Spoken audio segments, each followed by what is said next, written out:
एक समय की बात है। एक दूर देश में अर्जुन नाम का एक युवा लड़का रहता था।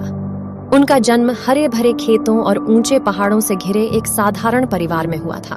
अर्जुन बहुत कम उम्र से ही महान योद्धाओं की कहानियों और उनके वीरतापूर्ण कार्यों से आकर्षित थे। उसने दुनिया का अब तक का सबसे महान योद्धा बनने का सपना देखा था। अर्जुन का गांव अक्सर डाकुओं और बुरी ताकतों से त्रस्त रहता था, जो निर्दोष लोगों को आतंकित करते थे।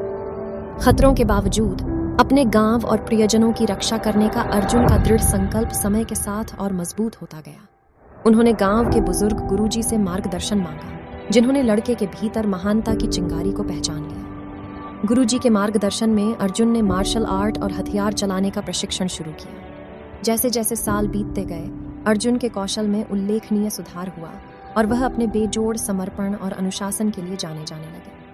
उन्होंने तीरंदाजी के लिए एक प्राकृतिक प्रतिभा प्रदर्शित की और उनकी सटीकता अद्वितीय थी। उनके साथी और ग्रामीण उन्हें अर्जुन दिव्य धनुर्धर कहने लगे। एक दुर्भाग्यपूर्ण दिन एक प्राचीन भविष्यवाणी सामने आई थी, जिसमें एक महान योद्धा के बारे में बात की गई थी, जो उस काली ताकतों को हराकर भूमि पर शांति लाएगा, जो इसे घेरने की धमकी दे रही थी।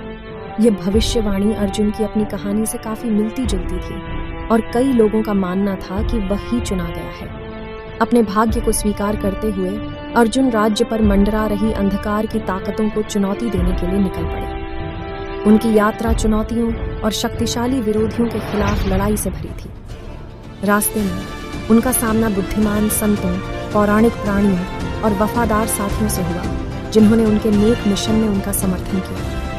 जैसे ही अर्जुन की प्रसिद्धि पूरे क्षेत्र में फैल गई, उन्हें अपनी क्षमताओं की सबसे बड़ी परीक्षा का सामना करना पड़ा। रावण नामक एक दुर्जेय सरदार, जो पूरी भूमि को जीतना चाहता था। रावण अपनी अद्वितीय शक्ति और धूर्त रणनीति के लिए जाना जाता था, लेकिन अर्जुन का संकल्प अटल था। रावण के साथ युद्ध महाकाव्य था, जो कई दिनों तक चला। उनकी शक्तियों के टकराव ने पृथ्वी की नींव हिला दी। अंत में यह अर्जुन की अटूट भावना, आंतरिक शक्ति और तीरंदाजी में महारत ही थी, जिसने उसे जीत दिलाई। उन्होंने रावण पर एक ही निर्णायक बाण से प्रहार किया, जिसने सरदार के हृदय के अंधकार को भेद दिया और उसका परिवर्तन कर दिया। रावण पर अर्जुन की विजय न केवल युद्ध में विजय थी, बल्कि बुराई पर अच्छाई की विजय भी थी। उनकी बहादुरी, करुणा और निस्वार्थता के कार्यों ने पूरे राज्य में लोगों के दिलों को प्रेरित किया।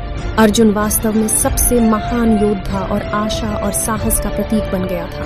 उनकी कहानी दूर दूर तक फैल गई और उनका नाम वीरता और वीरता का पर्याय बन गया। अर्जुन ने पूरे देश में यात्रा करना जारी रखा और यह सुनिश्चित किया कि वह जहां भी गए, वहां शांति और न्याय कायम रहे। उन्होंने दूसरों को धार्मिकता का मार्ग सिखाया और क्षेत्र की रक्षा के लिए योद्धाओं की एक नई पीढ़ी को प्रशिक्षित करने में मदद की।